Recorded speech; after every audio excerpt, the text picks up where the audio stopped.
級靚聲呢個比賽咧，內地就好受歡迎啊！而因為呢個比賽都捧紅咗好多係超級靚聲，其中一位咧就係張靚穎啦。遲啲咧佢就會同張信哲去到北京演出呢個歌舞劇。喺呢日咧佢就嚟到香港，俾一齊聽下佢把聲有幾咁靚。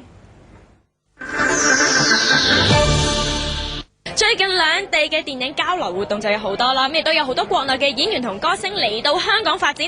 今日咧就隆重介紹一位，就係最近喺國內人氣超強勁 fans 嘅瘋狂程度係直逼 F4，就係超級女星張靚穎啊，仲即席唱咗首歌俾大家聽添。張靚穎真係冇改錯名啊，人靚聲仲靚，就咁奪得內地超級女星歌唱比賽季軍，人氣迅即席捲全國，歌喉絕對有翻咁上下。誰在乎我能不能一路經日和人，當春花落盡思念如歌，我們會不會陌生陌生陌生，別說什麼都可能，我們會不會陌生。在國內的人氣是非常的強勁了。你參加這個比賽之前有沒有想過會怎麼紅呢？沒有，我以為就在參加超級女聲的時候報名之後，剛開始的一段比賽，我以為是跟以前的比賽一樣啊。然後比賽結束了，還是繼續以前的生活，怎麼樣？沒有想到會產生這麼大的反響。靚穎一夜成名，人氣強勁，代價就係犧牲咗私人空間啦。有沒有影響到你現在的生活？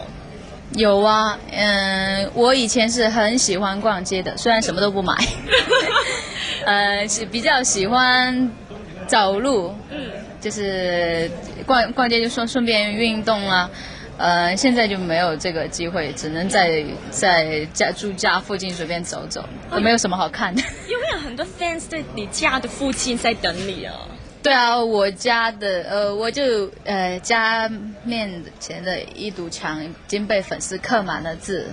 靚穎啱啱出道就已經吸引到一班瘋狂嘅國內 fans， 嚟緊仲會聯同台灣情歌王子張信哲合作演出音樂劇，再下一步應該都係登陸香港市場啦啩。有沒有想過嚟香港發展？香港很漂亮，我很喜歡，也希望以後有機會能夠長期的待在香港。就是其實我特別喜歡晚上的香港，很漂亮。有沒有？你們這幾天有沒有到？昨天晚上有去逛街啊，因為在我家鄉已經很久沒有這個機會了，所以在香港來的第一天就昨天我到的，然後就抓緊時間去逛街。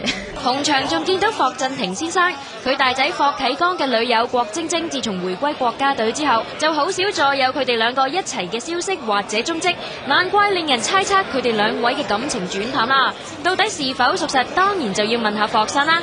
咁咧就係有樣嘢就想問下霍生，最近啲仔仔有新聞喎，有小道消息咧話佢阿啟剛咧就同阿郭晶晶分手喎，你有冇睇過呢段報道啊？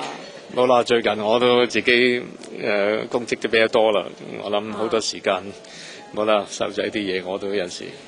唔係想你咁多，但係啟剛乖唔乖啊？其實有報道話佢因為花心所以激嬲話晶晶，就即係箍煲都箍唔到咁樣。其實啟剛係咪真係咁花心咧？本來你問咁嚴肅嘅嘢，點解問啲呢啲花邊新聞咧？因為大家都想知嘛。